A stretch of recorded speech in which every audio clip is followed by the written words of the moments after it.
अस्सलाम वालेकुम रहमतुल्लाहि व बरकातुहू। जी नाज़रीन, आप देख रहे हैं टीएन न्यूज़। मैं हूँ आपका होस्ट कारी उमर वक्कास।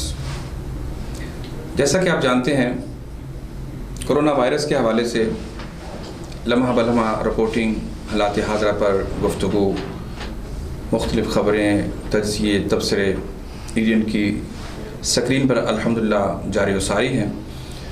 आज मेरे साथ स्टूडियो में मौजूद हैं सीनियर सहाफ़ी, दिफाई तज़्ज़िया निगार, इंजीनियर अजमल आदिल हुसैन। मैं उनको अपने स्टूडियो में खुशामदीद भी कहता हूँ। आज हम मौजूदा हुकूमत की जो पॉलिसी है कि लॉकडाउन के अंदर नरमी, लॉकडाउन के अंदर आवाम को कुछ रिलीफ जो उन्होंने दिया है, उस हवाले से बात करेंगे कि ये रिलीफ है या आवाम के लिए मज़ीद मुश्किलात हैं। आवाम को क्यों डबल माइंड कर दिया गया है कि घर से बाहर भी ना निकलो, लेकिन घर से बाहर मार्केटों को भी ओपन कर दिया गया। तो हम चलते हैं अपने मुअज़्ज़ज़ मेहमान की तरफ। जी, आप बताइए कि गवर्नमेंट ने जो फ़ैसला किया है कि मार्केटें ओपन होंगी, दूध की भी ओपन है, फ्रूट भी ओपन है, सब्ज़ियाँ भी ओपन हैं, इसी तरह मुख्तलिफ जो है कह लें कंस्ट्रक्शन के हवाले से जो है वो भी ओपनिंग कर दी गई है, तो फिर पीछे बंद क्या रह गया? बहुत शुक्रिया जनाब कारी साहब, आपने स्टूडियो में दावत दी। असल में जो पूरी दुनिया में ये कोरोना वायरस के हवाले से वबा ये फैली है और पूरी दुनिया के जो वायरोलॉजिस्ट हैं वो गाहे बगाहे आवाम को सूरत से आगाह भी कर रहे हैं, मुतनब्बे भी कर रहे हैं। मगर जहाँ तक गवर्नमेंट की बात है, गवर्नमेंट जिस तरह रिलीफ दे रही है, वो फाइनेंशली हो या वो इजाज़त की सूरत में हो, हमें थोड़ा सा देखना पड़ेगा अपने माशरे को भी, अपने कल्चर को भी और अपनी बैकबोन को भी। और हुकूमत की ये मजबूरी लगती है बज़ाहिर। मैं क्योंकि हुकूमत की पॉलिसी को डिफेंड नहीं कर रहा, ना मेरा ये काम है, लेकिन मैं तो जो ज़मीनी हक़ाइक़ हैं अगर उनकी बात करूं तो ज़मीनी हक़ाइक़ ये कह रहे हैं कि लोगों के पास घरों के अंदर पहले लोग हैंड टू माउथ थे, तो घरों के अंदर उनके पास वसाइल नहीं है, उनके पास स्टॉक नहीं है, उनके पास राशन नहीं है, उनके पास पैसा नहीं है। तो जब इस तरह के हालात हों और जब इस तरह की सिचुएशन हो तो फिर क्या करेंगे लोग, मुझे बताइए। एक नहीं, अवाम ने तो रिलीफ दे दिया ना कि आए बाहर निकलें, मतलब कि कुछ अपनी ज़रूरियात जो है वो अपनी ले सकते हैं, लेकिन एक तरफ ये है कि निकलें, दूसरी तरफ लॉकडाउन की अंदर जो है वो तोसी कर दी गई। ये चीज़ डबल जो है वो क्यों आ रही है? हाँ, ये आपने बड़ा अच्छा सवाल किया। असल में हुआ ये है जो अभी हुआ, कुछ हमारी गवर्नमेंट की मजबूरियाँ इस तरह से भी बनती हैं कि यूएनओ की तरफ से भी एक इंस्ट्रक्शंस आई हुई हैं, अक़वाम मुत्तहिदा की तरफ से भी एक इंस्ट्रक्शंस हैं, हर मुल्क को ये मौजूद है। एक रिटर्न एक चीज़ आई है सामने कि हर मुल्क को एक एसओपी जारी हुआ है और वो एसओपी को भी मद्देनज़र हमने रखना है, यानी इंटरनेशनल जो हमारे बरादरी है उसको भी साथ लेके चलना है। जे के कल जिस तरह एक ही छोटी सी तहसील है सियालकोट की, उसमें 20 केस सामने आ गए। तो ये अभी जैसे हालात बढ़ रहे हैं, बढ़ने की तरफ भी जा रहे हैं, तो गवर्नमेंट इस तरफ से भी डरी हुई है। गवर्नमेंट को समझ भी नहीं आ रही है हकीकत में कि अवाम उस एक तरफ से परेशान है और अवाम कहती है हम लॉकडाउन खोलो, हमने बच्चों के लिए दूध लेकर आना है, राशन लेकर आना है, कमाई करनी है। और इवन यहाँ पे हमारे जो बिजनेसमैन है सियालकोट के, वो बल्कि पूरे पाकिस्तान के बिजनेसमैन अगर हम मजमूई तौर पर बात करें तो वो भी इस चीज़ को लेकर परेशान है कि उनके वर्कर्स नहीं आ रहे, उनकी डिलीवरियाँ लेट हो रही हैं, ऑर्डर कैंसिल हो रहे हैं, कस्टमर। ये तो आपने खुद ही कहा ना कि जैसे गवर्नमेंट की कुछ मजबूरियाँ हैं, तो मेरे ख्याल में कुछ गवर्नमेंट भी मजबूरी के तहत बनती हैं। हाँ, ये बड़ी खूबसूरत बात आपने की। गवर्नमेंटें भी मजबूरी के तहत ही बनती हैं, इसमें भी कोई शक नहीं है। ये तो वाकई ऐसी बात है। तो जो मजबूरी के तहत होगा वो फिर काम भी मजबूरी के तहत ही करेगा। हाँ, ये तो हालात जो बता रहे हैं वो मेरे ख्याल में कुछ ऐसे ही हैं। हालात अगर हम कोरोना वायरस की बात करें और वबा की बात करें ना, तो हमें थोड़ा सा इसको सियासी तौर पे अलग करके देखना होगा कि गवर्नमेंट एक तरफ से लॉकडाउन की बात कर रही है, जैसे 14 दिन की एक्सटेंशन दे दी गई है इसको मज़ीद, और जैसे इजाज़त भी साथ दे दी गई, मखसूस इंडस्ट्री की लिस्ट जारी कर दी गई कि ये इंडस्ट्री एजेंसी हैं, ये जो कॉटेजेस हैं ये खुलेंगे, और वो कॉटेजेस खुले। अब इसमें थोड़ा सा प्लानिंग का भी फुकदान मुझे नज़र आ रहा है, और वो ये है कि जैसे दर्जी को कहा कि दर्जी दुकान खोल ले, लेकिन कपड़े वाला नहीं खोलेगा, तो दर्जी ने सिलाई क्या करना है।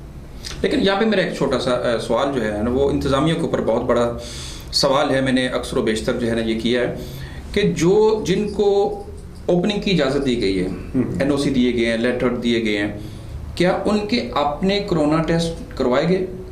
1% भी किसी ज़िले के अंदर किसी इंतज़ामिया ने, क्या प्राइम मिनिस्टर ने, क्या वज़ीर आला ने सूबाई सतह पे या मुल्की लेवल पे कोई ऐसी हदायतनामा अगर आपके नॉलेज में हो तो हमें बताइए कि जिनको दुकान शॉप्स ओपन करने की परमिशन है, क्या उनके अपने NOC हैं, क्या कहते हैं उसको, कोरोना टेस्ट वो मौजूद हैं, हुए?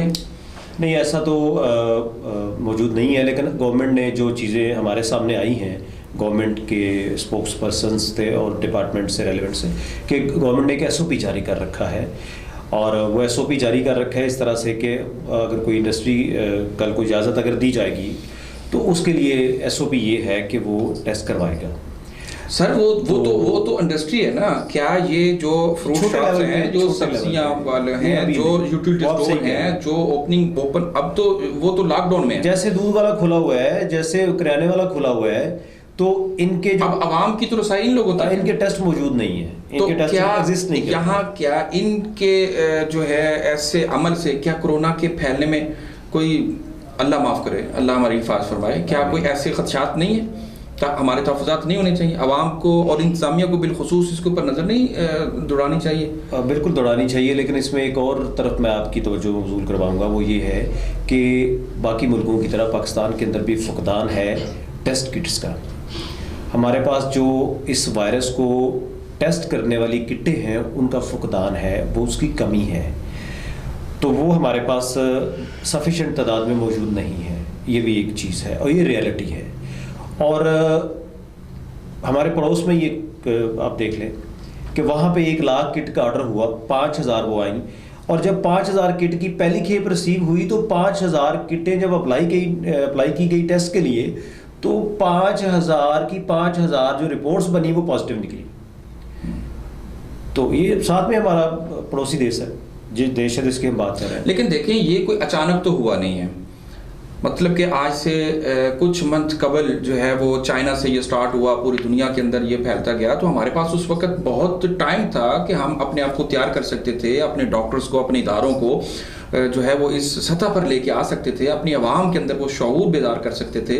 लेकिन मेरे ख्याल में गवर्नमेंट ने कुछ भी इस तरफ जो है वो खैर इसको बड़ा मेरे ख्याल में नॉर्मल लिया, इसको सीरियस नहीं लिया, कोई इसके ऊपर प्लानिंग नहीं की, कोई हदायत उससे कबल कुछ भी तैयारी नहीं की। असल में हुआ ये कि गवर्नमेंट अपने लेवल पे, जो हमारी मालूमात और इतलात हैं, गवर्नमेंट की जो अपनी अंदर की सूरत हाल थी कैबिनेट के अंदर तो गवर्नमेंट ने इसको डिस्कस किया और बड़ा अर्ली डिस्कस किया इसको, इसमें कोई शक नहीं है, इसको अर्ली डिस्कस किया। लेकिन इसको ग्रास रूट लेवल तक अवेयरनेस देना आवाम को, और आवाम को इससे इसकी एहतियाती तदाबीर के हवाले से एक मुहिम चलाना, उसका आगाज़ ज़रूर लेट हुआ है, ये मानना पड़ेगा हमें, उसका आगाज़ लेट हुआ है। लेकिन गवर्नमेंट के अंदर, कैबिनेट के अंदर ये चीज़ें डिस्कस टाइमली हो चुकी थी, लेकिन इसको नीचे ट्रिकल डाउन जो किया। लेकिन अब देखिए ना, अब देखिए सवाल ये पैदा होता है कि लॉकडाउन की सूरत ये है कि अगर 2 रोड सामने जा रहे हैं, ज़ाहिर बात है आउट इन रास्ता जो है वो होता है, तो यहाँ पे अगर एक पुलिस नाका लगाती है तो एक रोड जो है उसको लॉक कर दिया जाता है, दूसरा जो है उसको ओपन कर दिया जाता है। अब आउट और इन आमदोरफ्त जो है वो दोनों एक तरफ से हो रही है।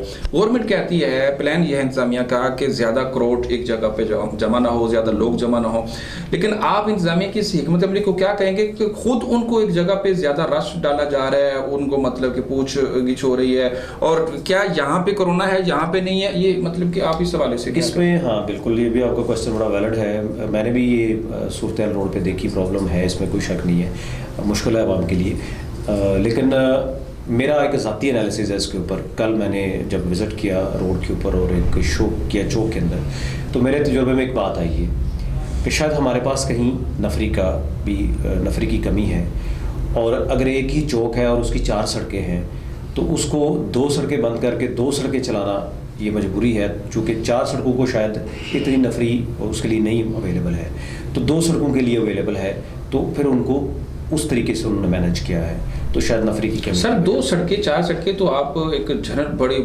किसी बड़े रोड की बात कर रहे होंगे।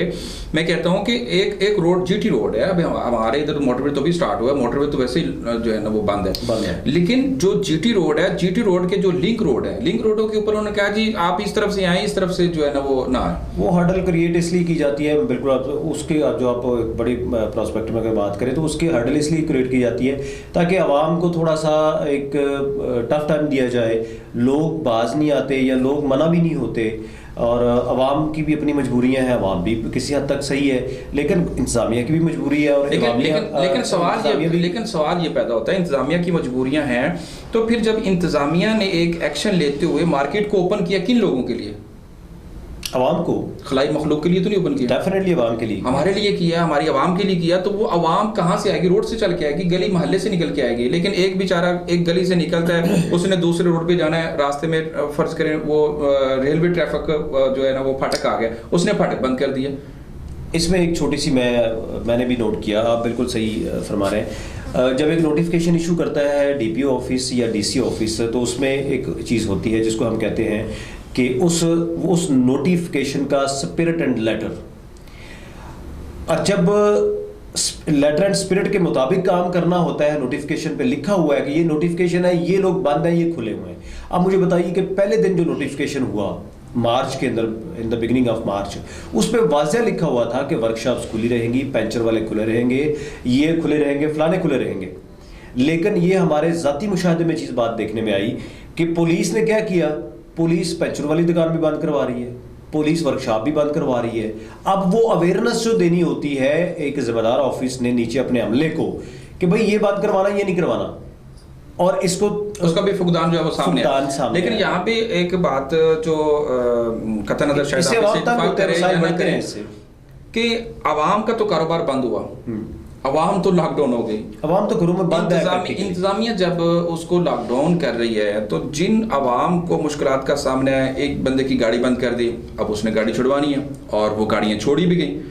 क्या वो कानून के तहत छोड़ी गई या फिर किसी और तरीके के साथ छोड़ी गई? बहुत सारी हमारे पास इतलात मौजूद हैं कि इंतज़ामिया इन दिनों में जहाँ पे सैलरी भी डबल ले रही है, उनको जनाब बहुत सारी जो है वो कह ले एक अलाउंस भी मिल रहे हैं। अच्छा काम है, अच्छी चीज़ है, हौसला अफजाई होनी चाहिए, लेकिन आवाम को तो कहीं से छोड़ देना चाहिए कि यहाँ पे आवाम को भी रिलीफ मिल जाए। आपका बिल्कुल पॉइंट वैलिड है, लेकिन इसमें 2 किस्म की राय लोगों की आ रही हैं। जो हमने एनालिसिस किया, ऑब्जर्व किया फ्लोर के ऊपर, ग्राउंड के ऊपर, वो ये था कि मैं आपको ये करीबी थाना इसकी मिसाल दे देता हूँ, नाम लेके बता देता हूँ कि थाना रंगपुरा के अंदर मेरे एक भाई ने मुझे मैसेज करके बताया कि फ़लाँ इंस्पेक्टर साहब हैं, उन्होंने मेरी गाड़ी पकड़ी और उसके बाद उन्होंने रिलीज़ की और मुझसे कोई पैसा नहीं लिया, और बड़ी रिस्पेक्टफुल तरीके के साथ उन्होंने मुझे गाड़ी, वो पर्ची बनी हुई है उसके ऊपर स्टैम्प की और रिलीज़ कर दी, और बहुत अच्छी बात है। लेकिन दूसरी तरफ अगर देखा जाए तो कुछ हमारे जो जर्नलिस्ट दोस्त हैं उन्होंने रिपोर्ट भी किया कि इसमें कुछ बेज़ाबतगियाँ भी हुई और कुछ रिश्वत का भी बाजार गर्म रहा। तो ये मिला जुला सा एक रुझान है, इसके ऊपर कुछ 2 किस्म की राय आ रही है। तो बहरकैफ ये चीज़ें आपको पता है हमारे, यानी काफ़ी ज़्यादा जो है वो अभी इस्लाहात की ज़रूरत है। चलो नाज़रीन, अभी हम चलते हैं एक ब्रेक की तरफ, नेक्स्ट इंशाल्लाह आपसे जो है वो दोबारा मुलाकात करते हैं।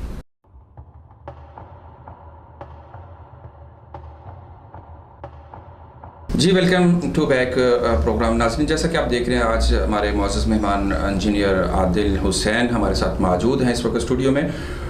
तो हमारी बात जो है वो चल रही थी इंतज़ामी अमूर के हवाले से, हुकूमत की मैनेजमेंट के हवाले से।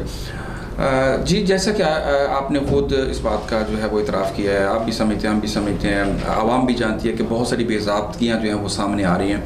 तो इस मौका पर आप इंतज़ामिया को, आवाम को क्या राय देना चाहेंगे कि वो अपने घरों में कैसे रहें, अपने माल को, अपने आप को कैसे जो है वो महफूज करें और इस वबा से हमारी जो है ना वो जान छूट जाए? जी बहुत अच्छा सवाल है। असल में इंतज़ामिया के लिए जो गुजारिशात हैं जो हम सहाफ़ी दोस्त होते हैं, ये सहाफ़ी बरादरी रोड पे निकल के लोगों के साथ राब्ते में होती है, इनको ज़रा उस तरह के अंदाज़ा होता है बातों का। तो बहरकैफ़ इंतज़ामिया के लिए गुजारिश है मेरी कि इंतज़ामिया जो उनसी है वो, मैं नहीं कहता हूँ कि आप नरमी पैदा करें, घरों से आवाम को निकलने दें, ये पिकनिक मनाएं, लेकिन थोड़ा सा अखलाक का दामन हाथ से मत जाने दें, अखलाक के दायरे में रहिए। इनकी थोड़ा सा शाम को किसी औकात ड्यूटी लगाएं, पुलिस डिपार्टमेंट के जो सीनियर्स हैं वो अपने मुलाजमीन की थोड़ा कोचिंग करें। और एक बात तो ये होगी ताकि ये जो अखलाक वाले मामलात हैं, बद अखलाकी ना हो किसी शहरी से भी। कोई भी शहरी है, वो बहन है, भाई है, माँ बच्चा, कोई भी निकलते हैं, अवाम को भी चाहिए कि वो तो भी थोड़ा अवाम की तरफ मैं आता हूँ कि अवाम, कल जो हमने रोड के ऊपर देखा कि अवाम भी थोड़ा अपने शऊर का मुजाहरा करे और अवाम घरों तक महदूद रहे। याद रखिएगा, ये वायरस वबा तब तक आपके घर नहीं आएगी जब तक आप इसको लेकर खुद नहीं आएंगे। इसको समझिए, संजीदगी का मुजाहरा कीजिए। इटली और स्पेन ने नहीं किया था तो उन्होंने भुगता, आज वो लाशें तक नहीं गिन पा रहे। तो आवाम से गुजारिश ये है कि कम से कम घर से मजबूरी के तहत निकलना पड़ गया तो अलग बात है, लेकिन ऐसे थोड़ा सा घर से निकलने से जो है वो परहेज़ करें। जी नाज़रीन, जैसा कि आपने देखा और जाना, हमारा आज का प्रोग्राम ना इदारों पर तनकीद करना है ना आवाम पर तनकीद करना है, सिर्फ एक अवेयरनेस लोगों के अंदर, इदारों के अंदर जो है वो पैदा करनी है। हमारा काम जो है वो ख़बर देना है, महकमों को, इदारों को जो है वो मुतनब्बे करना है, आवाम के मसाइल उन तक पहुँचाना है और उनकी मजबूरियों को आवाम तक लाना है। तो नाज़रीन, जैसा कि आप जानते हैं कि गाड़ी के दो पहिए अगर दोनों अपनी जो कह लें रनिंग के अंदर हों, दोनों अपने लवाजमात को कंप्लीट करते हों, तो फिर ही वो गाड़ी जो है वो अच्छे आसान तरीके से चलती है और मुसाफिर जो है अपनी मंजिल पे पहुंच पाता है। आज ज़रूरत इस बात की है, सारी बात का जो खुलासा है वो इस बात की तरफ हमें जो है वो लाता है कि हमें चाहिए कि हम अपने इदारों के साथ तावन करें, अपने इदारों को मजबूत करें, अपने इदारों के साथ मिलकर अपने मुल्क की, अपने अवाम की जो है वो हिफाजत करने में अपना अहम किरदार अदा करें। और उसके साथ इंतज़ामिया को भी चाहिए कि अपनी ही अवाम है, अपने ही लोग हैं, अपने ही भाई हैं, अपने ही हमारे कुर्बो जवार के लोग हैं, ये हमारे जो हैं वो दोस्त हैं, भाई हैं, रिश्तेदार हैं, कुछ नहीं है तो यार कम से कम इंसान तो है ना, इनसे इंसानों जैसा सलूक करें। हम भी इंसान हैं, वो भी इंसान हैं, किसी ज़रूरत के तहत निकले हैं, कामकाज के लिए निकले हैं, कोई अशिया लेने के लिए आए हैं, किसी को देने के लिए आए हैं, किसी की हेल्प के लिए आए हैं या किसी से हेल्प लेने के लिए आए हैं, तो कम से कम ये ज़रूरतमंद हैं, ये मजबूर हैं, ये मजलूम है इस वक्त, ये मफकूर लोग हैं, मकसूर लोग हैं। तो इन लोगों से प्यार कीजिए, ये प्यार के भूखे हैं, प्यार के ज़रूरतमंद हैं, इनको प्यार की, शफ़क़त की ज़रूरत है। तो पुलिस का महकमा हो या कोई वार्डन वाला महकमा हो या कोई और इदारा हो, तो उनको अपनी इस यूनिफॉर्म के अंदर अपने लोगों से प्यार करना चाहिए, प्यार बांटना चाहिए। और ये बात ये नहीं है कि इससे लोग प्यार नहीं करते, बहुत ज़्यादा प्यार करते हैं। प्यार करने वाले हमारे सामने पिंडी से हमारे पास वो खबरें आई कि वार्डन वालों ने उनको बंद भी किया, ट्रैफिक पुलिस ने रक्षा वालों को बंद किया, लेकिन उन्हीं रक्षा वालों के जब दर्द सुने, उनकी बात सुनी, तो उन्हीं लोगों को फिर 15-20 दिन का राशन तकसीम करके उनके घरों तक पहुंचाया गया। ये पुलिस की मिसालें हैं, पुलिस के जो जवान हैं, पुलिस के आला अफसरान हैं। आज सियालकोट, अगर DPO सियालकोट को मुस्तनफिर फिरोज़ अवान को देखा जाए तो उनकी भी बेहतरीन हिकमत अमली, बेहतरीन मैनेजमेंट जो है वो सामने आई है। उन्होंने भी पूरे शहर के शहरियों को घरों तक महदूद रखने के लिए बेहतरीन हिकमत अमली अपनाई, अपने मातहत लोगों को अच्छे तरीके से गाइड किया, अच्छी अवेयरनेस दी। लेकिन इंसान होने के नाते कमियां कुताहियां हर जगह पे मौजूद होती हैं, फुकदान रह जाता है। हमारा मकसद जो है उन कमियों को दूर करना है, उनकी निशानदेही करनी है कि अगर ऐसी जगहों पे आवाम के साथ कहीं पे रिश्वत का मामला है, कहीं पे कोई नफरत का मामला है, कहीं पे अगर उनके साथ जुल्म और ज्यादती का मामला है, तो उसका नोटिस ज़रूर लेना चाहिए। आवाम के साथ जो है वो प्यार और मोहब्बत के रिश्ते को कायम और दायम रखना चाहिए, ताकि हमारी आवाम अपने इदारों के साथ प्यार और मोहब्बत का रिश्ता कायम और दायम रखे। इंशाल्लाह नए प्रोग्राम में, नए अंदाज में और नए मेहमान के साथ आपसे जल्द होगी मुलाकात। मज़ीद ख़बरों, तबसरों, तज्ज़ियों के लिए हमारी वेबसाइट www.adnpk.tv को विज़िट कीजिए और देखते रहिए ADN न्यूज़। अल्लाह हाफ़िज़।